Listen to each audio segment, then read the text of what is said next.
Thank you, Mr. Chairman. Thank you to each of the witnesses for being here today.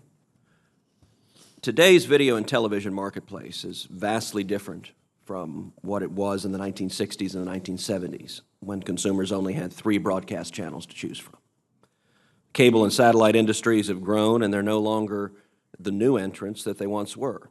And new and innovative services and platforms not only offer consumers more options for enjoying TV and video services, but they also allow content creators the opportunity to produce more and better content that can actually reach its intended audience.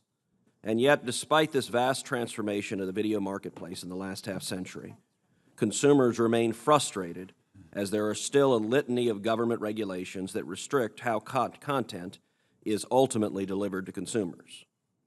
I appreciate that the committee is holding today a hearing reviewing Stellar. It's worth noting, however, that it's been more than 30 years since Congress passed the first iteration of that bill, and almost 30 years since Congress passed the Cable Act. The TV and video marketplace has evolved into something no one from 1990 would recognize, and a multi-billion-dollar part of the economy that only continues to grow. And so my question for each of the members of the panel is it time for Congress to look at reforms beyond the narrow lens of Stellar and consider broader and more sweeping and holistic reform to the rules and regulations that govern the TV and video marketplace? And if so, what specifically would you recommend? I'm happy to go first, Senator. Yes, we always would welcome that inquiry. As I stated in my testimony, there are several guiding principles that we think are important to drill into. The first is just the revolution in the predicates that underpin the 92 Act. The technologies have been radically transformed.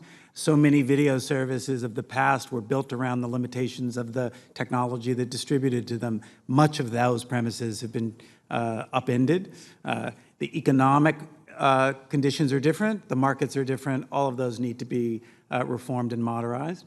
Secondly, as I mentioned before, the rules do not apply coherently across the space. I'm a fan of regulations that look through the eyes of a consumer who sees video from one platform to the other, not too differently, but yet there are radically different regulatory regimes that apply to the different sources of content vying for that consumer's attention. I think a regime that doesn't harmonize that regulatory structure is one that is weak and ineffective. And then finally, I think we just have a whole conglomeration of giants who are now driving this space, who were not even remotely contemplated in 1992, and really are the principal drivers of change across the whole internet economy. And particularly with regard to those giants, how should government policy respond to them?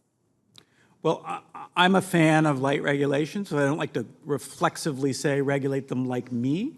But I think you have to reconcile what they do and what we do and make sure that whatever the public interest principle is, it's manifested in both environments. And I think right now, they don't even have any consideration of the kind of things our industry do, whether it be diversity of content, trusted sources, obligations to consumers, billing rights, fees, none of that applies in that community, which gives them an enormous advantage.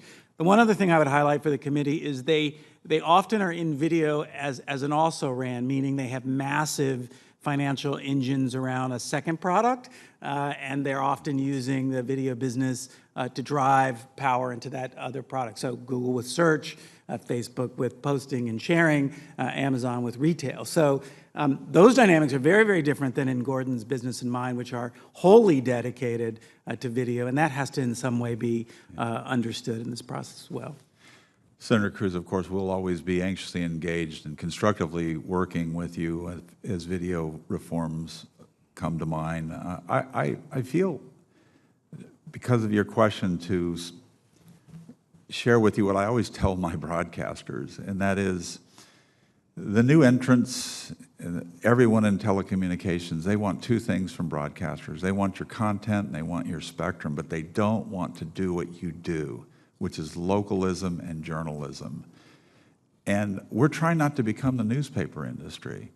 We have 2 sources that support localism, and localism, candidly, is the envy of the world. Our country has it because of laws Congress passed that creates this relationship with networks and affiliates, national and local, all these other platforms.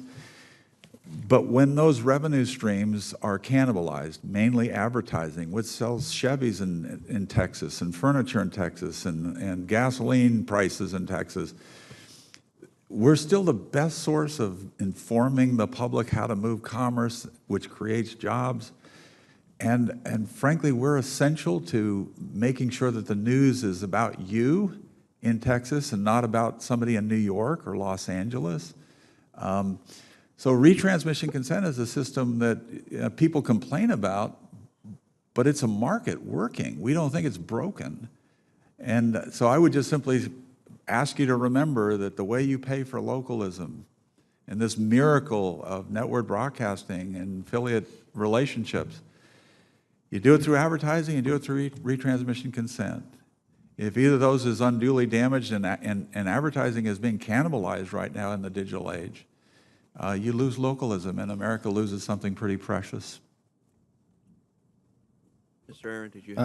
Yes, thank you, Senator. I would just add, I think we need to look back at the laws we've passed in the past and see what's working. I know 1992 seems like a long time ago. That was also the only time right after passage of the Cable Act that cable bills actually went down in the last 35 years, immediately after passage of that bill. So we should figure out what's working there and then update it. I think the thing to look at is how do we empower consumers with more choice?